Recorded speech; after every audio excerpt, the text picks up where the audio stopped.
A gente fala agora sobre a eleição no México. Meu caro Marcelo Favalli aqui nos estúdios. Favalli, boa noite. A fatura está liquidada. Presidente mulher no México pelos próximos 6 anos. E ela fala em processo de continuidade, não é isso? Bem-vindo. Obrigado pela recepção aqui, Tiago. Boa noite a todo mundo que me acompanha, que me escuta, que nos assiste pelas nossas múltiplas telas. Eleição no México resolvida, nenhuma surpresa. As pesquisas de intenção de voto já apontavam uma larga vantagem de Claudia Sheinbaum e a apuração das urnas deu esse resultado que já estava sendo previsto pelas pesquisas de intenção de voto. Sim, em continuidade. A gente tem imagens do primeiro discurso dela como presidente eleita. Ela fala em continuidade porque ela é uma afiliada política de López Obrador, que é o presidente do México, está no final do seu mandato. Ah, ele não tentou a reeleição? Não. Por quê? Porque no México não pode, não tem reeleição. É um mandato mais longo, 6 anos. O partido Morena continua no poder, então agora com a Claudia Sheinbaum. Ela é uma afiliada política do López Obrador e ela apresentou o plano de governo. Ela reiterou aquilo que ela já tinha apresentado na campanha. Dá para dizer que é um partido de esquerda raiz, mas é um partido de centro-esquerda e fala muito do bem-estar social, a continuidade de serviços sociais à população do México, que é majoritariamente pobre. Aqui, auxílios financeiros, dadas as devidas proporções, uma espécie de Bolsa Família, bens sociais para idosos, pessoas portadoras de deficiência e os jovens. Isso é muito importante, Tiago, pelo seguinte: a informalidade econômica no México está na casa de quase 60%. 57% para eu ser um pouco mais preciso. E no começo da década, em 2020, a OIT, a Organização Internacional do Trabalho, apresentou um panorama do trabalho do jovem na América Latina. É a pior condição em 20 anos. Em 2020. Agora melhorou um pouco, a taxa de desemprego caiu no México, mas ela herda um problema ainda de muito desemprego entre os jovens. Por isso que ela fala que haverá auxílio aos jovens, aqueles que estão procurando o primeiro emprego, aqueles que estão tentando terminar o estudo. Existe uma baixa escolaridade dos jovens, principalmente no curso superior. Agora, isso aqui é muito importante. Talvez seja a parte mais sensível da política do México. Ela diz impunidade zero, uma aposta muito cara. Por quê? A taxa de violência no México não é alta, é altíssima, uma das maiores do mundo. O narcotráfico é quase um sinônimo de México, infelizmente. Só para vocês terem ideia, mortes por violência no México estão na casa de 30 mil por ano. E melhorou. Já foi muito pior. Só neste ambiente político, porque houve eleições do presidente, mas também do Congresso, parte do Congresso, parte dos governadores, muitos prefeitos. Houve uma extensa campanha no México. Por que isso é importante? 30 candidatos foram assassinados. Obviamente, as grandes suspeitas por envolvimento ou vingança dos cartéis nesse processo, para vocês entenderem o tamanho da insegurança no México.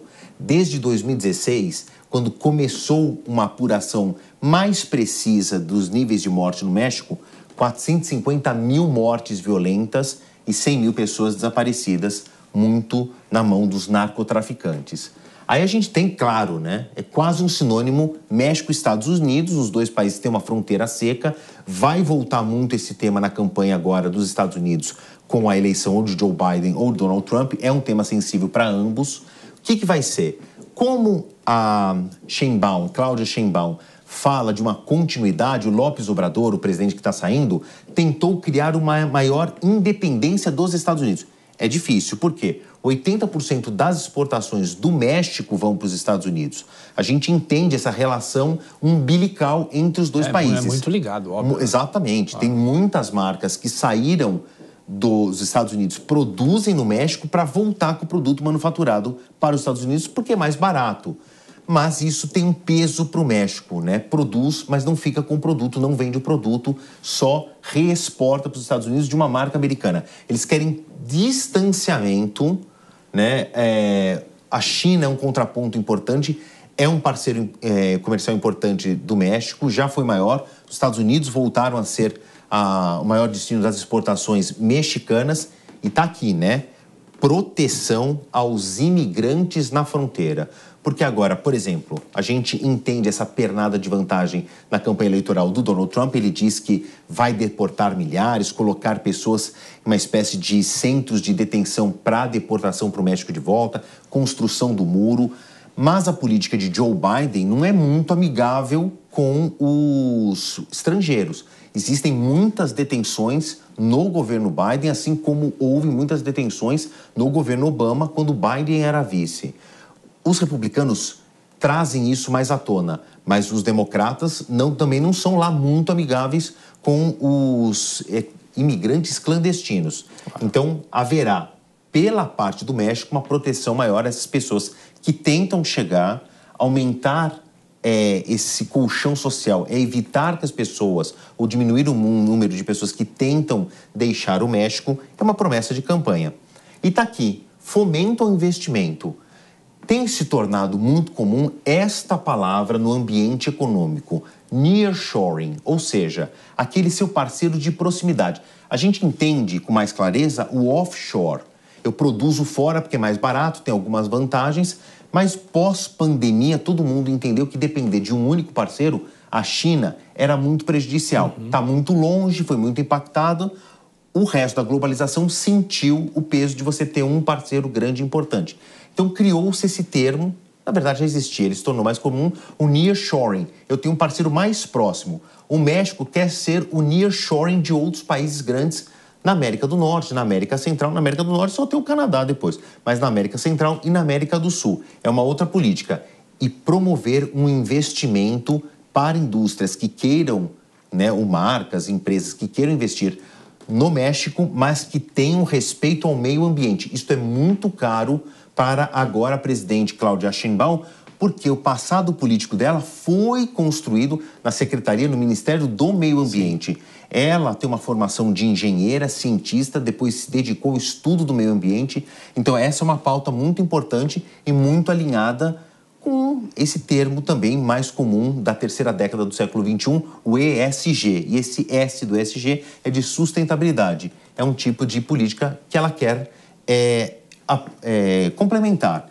Para encerrar, o López Obrador, que é o presidente que está saindo, sai com mais de 60% de aprovação. É uma aprovação alta. Ela pega essa herança política. Agora a gente vai esperar o que serão os próximos 6 anos. É um país muito parecido com o Brasil, guardadas as proporções, principalmente nessa parte da educação e dos jovens, do emprego dos jovens, que você falou, o desafio. Agora, Uberreich, o que vai ser da política da nova presidente do México, que pela primeira vez na sua história tem uma presidente mulher, vai depender, sabe quando vai vir essa resposta? Dia 6 de novembro de 2024, quando nós saberemos, e o resto do mundo, quem será o próximo presidente dos Estados Unidos. Sim, porque o Joe Biden tem um tipo de campanha política para a economia da região. O Donald Trump tem outra, muito mais protecionista. E aí vai sobrar o primeiro que vai sentir a sensação aí da próxima política econômica dos Estados Unidos, é o México. Valeu, Favalli. Obrigado pelo espaço.